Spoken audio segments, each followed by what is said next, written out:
Hello, sir, friends. Welcome to the Business Sandwich. I hope everyone is healthy and having a great time. Today, our team will be presenting the effective communication method that will be explained bilingually. And here are the members of our team. And now we will be hearing about the general explanation about communication from our friend Shella. Okay, I will start the presentation with the question, what does communication mean? Communication is the process of sending and receiving messages through verbal and non-verbal means. From that definition, we can highlight some keywords that are the sender, who shares messages or information. The second one is the message itself, which can be in the form of ideas, thoughts, feelings, and concepts. And the next one is form or channel. It is a medium of the communication itself. And the last one is receiver. So communication happens not only through verbal, but also all of our non-verbal behavioral, like the gesture we make, the posture, the tone of our voice, and the contact we make will send strong messages. So when the sender sends messages or information, we have to listen carefully as a receiver, and the sender have to speak or write clearly, and both have to respect different opinions. And communication can be said complete or succeed once the receiver understood the message of the sender, and as far as words and symbols used, create a level of understanding for the sender and a receiver. The importance of communication. Jadi kita akan membahas tentang pentingnya komunikasi. Komunikasi dapat membuat kerjasama menjadi lebih efektif dan dapat memecahkan masalah berdasarkan keputusan bersama. Lalu, komunikasi juga bisa menciptakan hubungan yang baik dengan rekan kerja dan mempengaruhi keberhasilan kerja tim. Jadi, komunikasi merupakan sebuah kunci dan sangat penting untuk kehidupan bersosialisasi.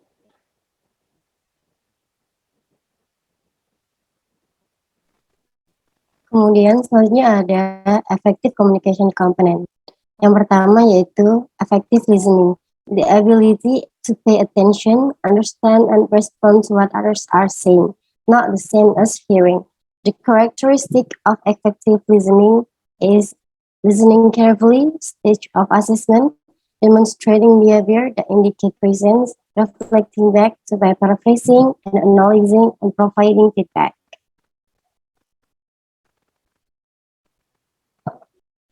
Mendengarkan adalah keterampilan terpenting yang dimiliki oleh setiap orang. Mendengarkan dengan baik memiliki dampak besar dan efektivitas suatu pekerjaan dan kualitas hubungan seseorang dengan orang lain.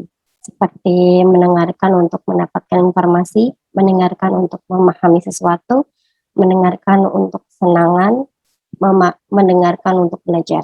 Dengan menjadi pendengar yang baik, dapat meningkatkan produktivitas seperti kemampuan mempengaruhi, negosiasi, dan membujuk, dan dapat terhindar dari konflik atau kesalahpahaman. Assertive communication, a middle ground between one's own needs and the needs of others, appropriate, respectful, and direct way. Komunikasi secara asertif adalah sebuah cara untuk mengutarakan sudut pandang dengan jelas dan tepat, dengan tetap menghargai lawan bicara. Berkomunikasi secara asertif bisa membantu kita untuk minimalisir adanya konflik dan juga mengontrol amarah. Komunikasi asertif ini menurut para ahli adalah pola komunikasi paling ideal dan win-win solution pola. Asertif ini menekankan kepada komunikasi yang terbuka tapi tidak memaksa. Jadi mereka tahu apa yang mereka inginkan dan paham juga cara menyampaikan ke orang lain sambil mempertimbangkan perasaan orang lain juga. Nah, gimana sih cara mengembangkan komunikasi ini? Ada beberapa tips untuk melatih komunikasi asertif kamu. Yang pertama, istilahnya adalah I statement. Ini adalah tips paling kuat dan nyata. I statement adalah pengekspresian dari sudut pandang kita hal-hal yang bersifatnya pendapat dan bukan fakta. Jadi misalnya, kamu nggak sengaja datang terlambat ketemu teman kamu. Nah, menurut kalian, respon mana yang lebih baik dari kamu? Yang pertama, teman kalian ngomong, telat banget sih, gara-gara kamu kita jadi ngaret. Atau yang kedua, aku tuh kesel banget kalau kamu datangnya terlambat. Karena menurut aku, kamu sepertinya tidak menghargai waktu aku. Nah, mana yang lebih enak didengar? Yang kedua kan, kenapa? Karena itu jelas emosinya dia tidak suka dan dia marah. Namun dia tetap memposisikannya dengan benar. Karena sebagai perasaan di mana dia mengekspresikan ketidaksukaannya. Beda kalau yang pertama itu kesannya kamu dijudge dan kamu merasa diserang. Tips yang kedua yaitu menjaga kontak mata. Karena kontak mata adalah salah satu ekspresi yang paling jujur yang bisa dilakukan oleh orang lain. Dan tips yang terakhir adalah berani bilang tidak. Ini adalah salah satu komponen paling penting. Komponen utama asertif adalah kamu bisa mengungkapkan apa yang kamu pikirkan dan rasakan dengan jelas, termasuk ngomong tidak. Nah, in conclusion, aku kembali mengingatkan bahwa orang tidak bisa membaca pikiran kamu. Jadi, yuk kita berkomunikasi dengan baik dengan cara komunikasi asertif. Komunikasi asertif ini juga ada bentuk aplikatifnya. Yang pertama adalah social relations atau hubungan sosial. Sini maksudnya adalah membantu kerjasama antar rekan kerja berjalan secara nyaman. Yang kedua ada self-development atau pengembangan diri. Meningkatkan kemampuan komunikasi interpersonal dan menentukan keputusan. Yang ketiga ada professional relations atau hubungan profesional. Maksudnya adalah mengembangkan keterampilan komunikasi secara formal untuk menyampaikan ide sekaligus jujur dengan diri sendiri. Yang terakhir ada encouraging initiative atau mendorong inisiatif. Dengan kemampuan komunikasi asertif, anggota lebih mudah menyampaikan progres, permasalahan, maupun hambatan yang dihadapi pada rekan kerja lain maupun senior. Oke, jadi supaya komunikasi ini lebih efektif, selain ada assertive communication dan active listening, yaitu ada provide feedback. Jadi provide feedback ini adalah memberikan umpan balik supaya komunikasi kita bisa meningkat. Jadi kita memberikan umpan balik itu ada kiat-kiatnya, yaitu dengan memilih waktu yang tepat, memilih situasi dan tempat yang tepat. Jadi supaya orang yang kita berikan feedback itu tidak merasa sakit hati. Lalu kita memberikan feedback itu juga harus mengkombinasikan yang positif dan yang negatif. Selain itu tetap harus fokus kepada objek atau masalah yang kita bicarakan.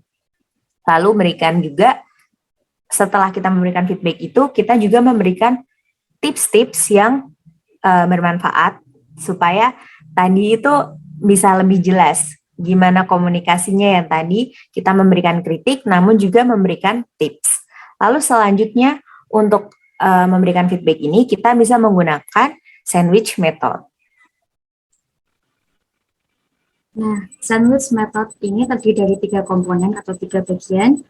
Di antaranya yang pertama ada roti dasar atau yang paling bawah disebut pembuka yang berisi tentang komentar positif. Yang kedua, tengah isian yang berisi kritikan, dan yang terakhir, roti yang paling atas itu merupakan penutup berisi tentang komentar positif.